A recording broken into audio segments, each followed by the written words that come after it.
Audiobook do Livro dos Espíritos. Segunda parte, capítulo 7.6. A infância, questões 379 a 385. 379. É tão desenvolvido, quanto de um adulto, o espírito que anima o corpo de uma criança. Pode até ser mais, se mais progrediu. Apenas a imperfeição dos órgãos infantis o impede de se manifestar. Obra de conformidade com o instrumento de que dispõe. 380. Abstraindo do obstáculo que a imperfeição dos órgãos opõe à sua livre manifestação, o espírito, numa criancinha, pensa como criança ou como adulto? Desde que se trate de uma criança, é claro que, não estando ainda nela desenvolvidos, não podem os órgãos da inteligência dar toda a intuição própria de um adulto ao espírito que a anima. Este, pois, tem, efetivamente, limitada a inteligência, enquanto a idade lhe não amadurece a razão. A perturbação que o ato da encarnação produz no espírito não cessa de súbito, por ocasião do nascimento. Só gradualmente se dissipa, com o desenvolvimento dos órgãos. Há um fato de observação, que apoia esta resposta. Os sonhos, numa criança, não apresentam o caráter dos de um adulto. Quase sempre pueril é o objeto dos sonhos infantis, o que indica de que natureza são as preocupações do respectivo espírito. 381. Por morte da criança, readquire o espírito, imediatamente, o seu precedente vigor? Assim tem que ser, pois que se vê desembaraçado de seu invólucro corporal. Entretanto, não readquire a anterior lucidez, senão quando se tenha completamente separado daquele envoltório, isto é, quando mais nenhum laço exista entre ele e o corpo. 382. Durante a infância sofre o espírito encarnado, em consequência do constrangimento que a imperfeição dos órgãos lhe impõe? Não. Esse estado corresponde a uma necessidade, está na ordem da natureza e de acordo com as vistas da providência. É um período de repouso do espírito. 383. Qual, para este, a utilidade de passar pelo estado de infância? Encarnando, com o objetivo de se aperfeiçoar, o espírito, durante esse período, é mais acessível às impressões que recebe, capazes de lhe auxiliarem o adiantamento, para o que devem contribuir os incumbidos de educá-lo. 384. Por que é o choro a primeira manifestação da criança ao nascer? Para estimular o interesse da genitora e provocar os cuidados de que a mister. Não é evidente que se suas manifestações fossem todas de alegria, quando ainda não sabe falar, pouco se inquietariam os que o cercam com os cuidados que lhe são indispensáveis. Admirai, pois, em tudo a sabedoria da providência.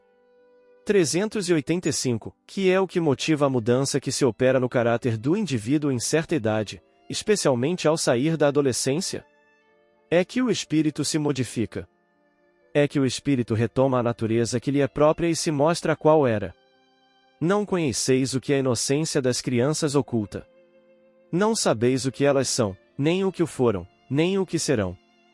Contudo, afeição lhes tendes, as acariciais, como se fossem parcelas de vós mesmos, a tal ponto que se considera o amor que uma mãe consagra a seus filhos como o maior amor que um ser possa votar a outro. Donde nasce o meigo afeto, a terna benevolência que mesmo os estranhos sentem por uma criança? Sabeis? Não. Pois bem, vou explicá-lo. As crianças são os seres que Deus manda a novas existências. Para que não lhe possam imputar excessiva severidade, dá-lhes ele todos os aspectos da inocência. Ainda quando se trata de uma criança de maus pendores, cobrem-se-lhe as mais ações com a capa da inconsciência. Essa inocência não constitui superioridade real com relação ao que eram antes, não. É a imagem do que deveriam ser e, se não o são, o consequente castigo exclusivamente sobre elas recair. Não foi, todavia, por elas somente que Deus lhes deu esse aspecto de inocência, foi também e sobretudo por seus pais, de cujo amor necessita a fraqueza que as caracteriza.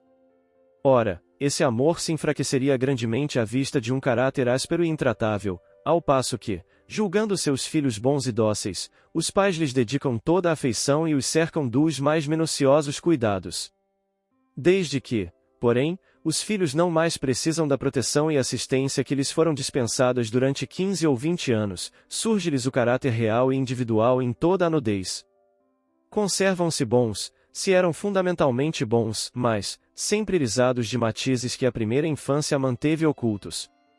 Como vedes, os processos de Deus são sempre os melhores, e quando se tem o coração puro, facilmente se lhes apreende a explicação.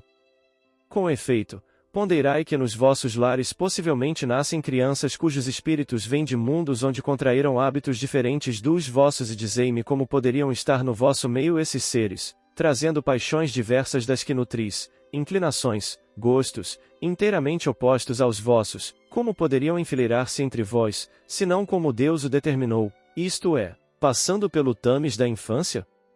Nesta se vem confundir todas as ideias, todos os caracteres, todas as variedades de seres gerados pela infinidade dos mundos em que medram as criaturas. E vós mesmos, ao morrerdes, vos achareis num estado que é uma espécie de infância, entre novos irmãos. Ao volverdes à existência extraterrena, ignorareis os hábitos, os costumes, as relações que se observam nesse mundo, para vós, novo. Manejareis com dificuldade uma linguagem que não estáis acostumado a falar, linguagem mais vivaz do que o é agora o vosso pensamento. 319. A infância ainda tem outra utilidade. Os espíritos só entram na vida corporal para se aperfeiçoarem, para se melhorarem. A delicadeza da idade infantil os torna brandos, acessíveis aos conselhos da experiência e dos que devam fazê-los progredir. Nessa fase é que se lhes pode reformar os caracteres e reprimir os maus pendores. Tal o dever que Deus impôs aos pais, missão sagrada de que terão de dar contas. Assim, portanto, a infância é não só útil, necessária, indispensável, mas também consequência natural das leis que Deus estabeleceu e que regem o universo.